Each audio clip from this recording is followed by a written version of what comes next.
Hi guys, welcome back to the channel. Okay, so I'm back from Peru. I spent a month or so in Peru, and it's great to be back. It's great to be reunited with my car. I say car because I only have one Porsche in the garage right now.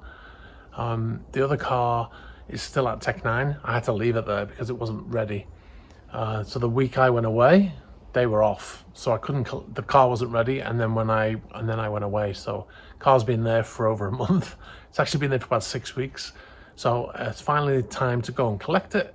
And so yeah, so I'm going to get on the road in a minute. I've got to get a taxi there, and then I'm going to drive it back. It's going to be interesting because now it has a lightened flywheel and an upgraded clutch. So it's going to be a very different driving experience for me. Hope I like it. It's a big risk because it's quite expensive modification and there's no guarantee that I'm going to enjoy it. So I thought to get the most accurate experience of owning a 997 GT2RS, you have to have the same clutch as the GT2RS. So that's why I've fitted it more or less. I'm told that I'll get a good experience from it, but we'll find out. So anyway, let's get on the road and go and pick it up.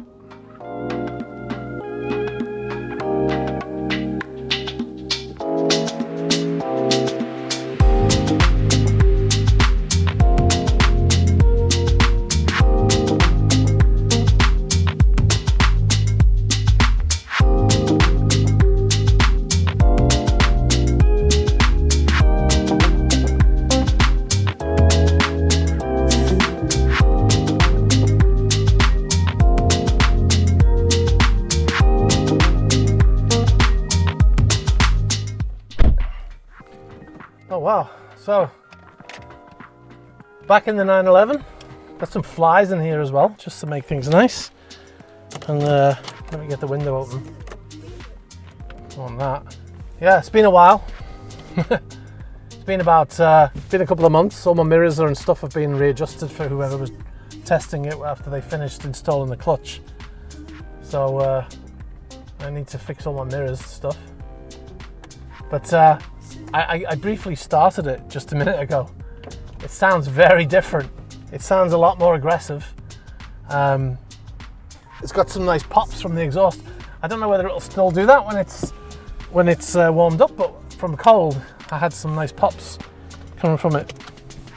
So yeah, it's going to be interesting. So let's get on the road.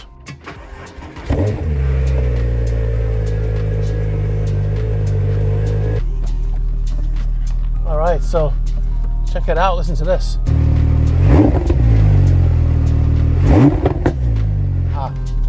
It revs a lot more freely now. It sounded really nice when I started it up, but now that it's warmed up a bit, it sounds a bit... We'll see what it's like when I get on the road. I'm quite apprehensive because it's such... it's a lot of money to spend on something that, I've only really driven one car with a lightweight flywheel, and that was the Carrera GT, and that's not really an example to go by because it's such a different car with the clutch and everything that the experience is mainly that clutch. So hopefully this isn't as difficult to drive as that one. But anyway, I'm going to get on the road and we'll find out. There we go. There goes nothing. Woo! Bitey. Wow, it's got a sudden bite to it. It's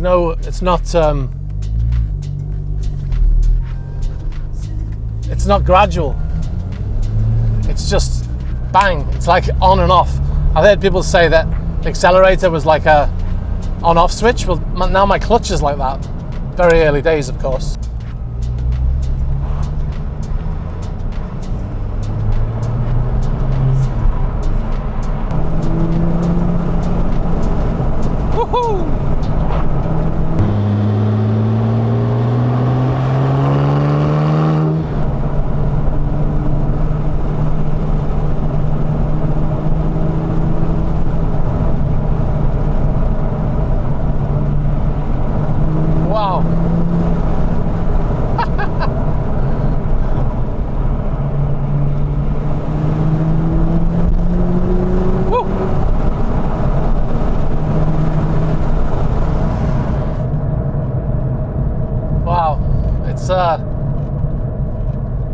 never gets boring.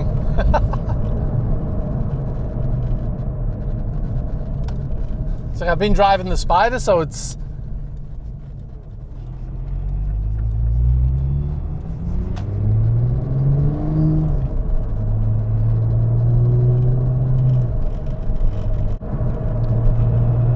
Yeah, there's more noise from it.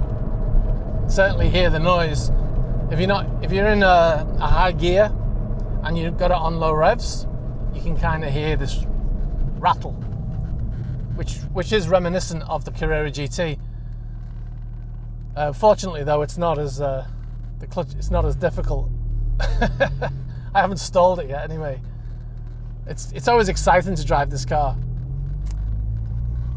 It's interesting. Phil from Tech9 is saying that he said it's quite a special car now, and he said it's something to be only driven occasionally, which is true. Like that's why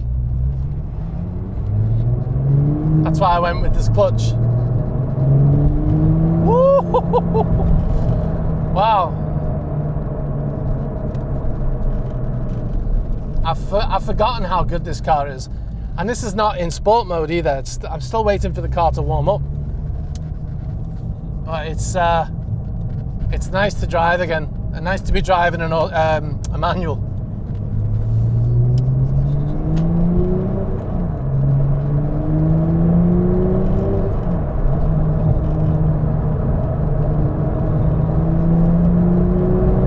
Wow. It feels faster. But I think it's because I've been driving other cars. But it feels really fast, which is quite interesting.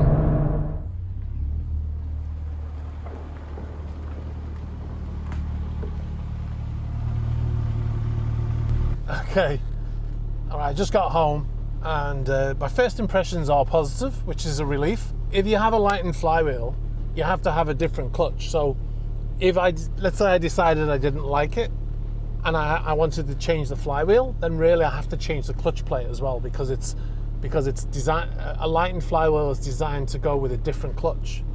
So if I hated the lightened flywheel, then I have to change both items. So you're looking at, to fit a lightened flywheel, an upgraded clutch, you're looking at around £4,000 mark. Maybe a little bit less, because I had some other jobs done as well.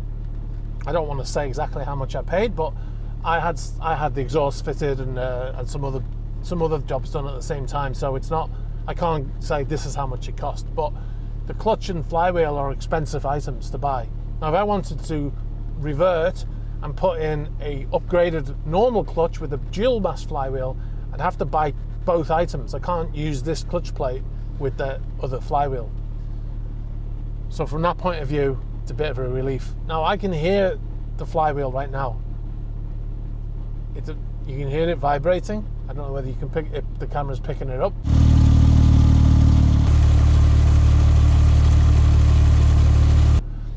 But it reminds me of the Carrera GT.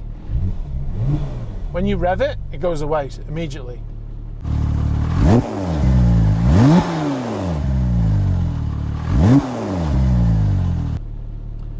There's more vibration at tick over, but that's kind of part of the fun. It sounds crazy, but this car is like a racing car. And one of the things that always excites me about when I get in it is when I get in and start it up, the thing is vibrating because it's got the semi-solid engine mounts and now this flywheel, and everything's kind of vibrating, and it feels like you're in a racing car and you're in these bucket seats as well. So it is quite exciting. So I feel like very early stages, but I feel like the clutch adds to that experience. So yeah, so I'm quite excited now. When I was picking the car up, Phil said to me, I'll just turn off. When I was picking the car up, Phil said to me, are you excited to drive it? And I said, no, I'm not. I'm more scared to drive it, because if I hate it, I have to lay out all that extra money. So I said, once I drive it, if I like it, then I'll be excited. So yeah, so far, as far as this single drive goes, I'm happy with it, which is a relief.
Funny things is because there's so little space between the cars here, I fold the mirrors in. But on this car, it's old school. Look, you have to push it in manually, and then press that little thing there, and that holds it in place. And on the Spider, I just press the button. I need a bigger garage, so that's next on the agenda. All right, guys, I'm going to leave it there. Take it easy, and don't forget to subscribe, and I'll catch up with you soon. All right, bye.